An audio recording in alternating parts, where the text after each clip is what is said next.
Hello everybody, my name is Alan from Al's Basketball Training, and today we are going to not talk about any basketball plays, drills, or skills. What we are talking about today is something that's near and dear to my heart, and that is injuries. So we've seen some quite serious injuries. We've had a serious injury in the NBA with Boston. That was just insane. There was some NCAA injuries over the last few years as well.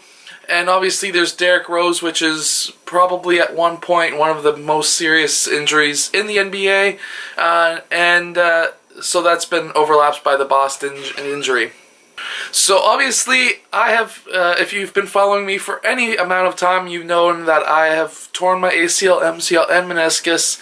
I've gone through 2 knee surgeries myself. So standing on the point of what I did wrong and what I did correctly and what other people are doing wrong and what other people are doing correctly, some things that you can take from this if you are injured yourself and how you can improve yourself after the injury.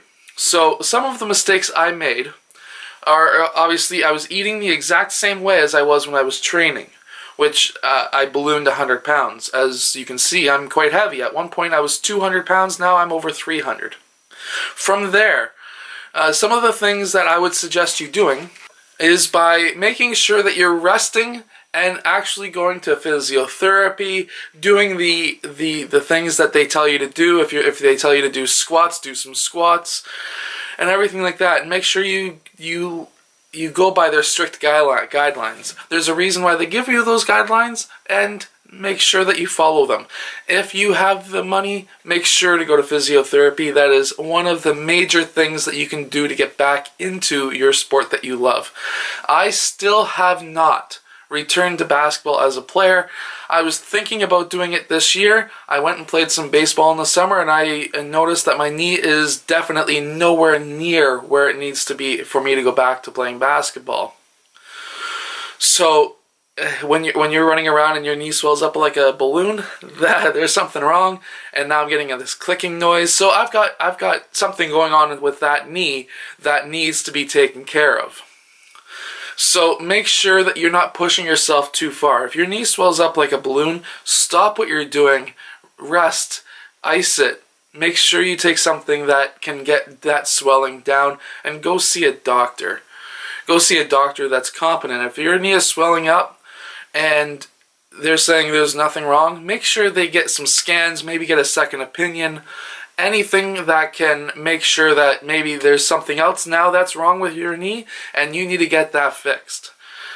So I'm currently in that stage where something else has gone wrong with my knee. I need to go see if what's going on. It's clicking every time I straighten the knee, like almost straighten the knee, it clicks, and it's the most disturbing thing ever. But anyways, just make sure that you take care of your injuries. I cannot stress that enough.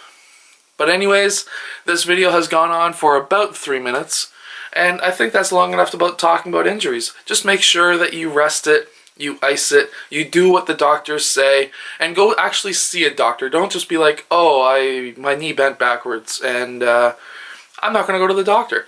Don't do that. I've heard lots of players say that, and they've done that. Don't do it. There's stuff that happens later on where you're not going to be very healthy for very long. So I've seen quite a few players in high school who were on other teams that would like hyperextend their knee, and then like 2 weeks later they're going in for surgery for something else. So make sure that you rest your injuries. I cannot stress that enough. I will see you guys next time. I hope you guys have enjoyed. And remember, train the pro way and take some rest when you need it.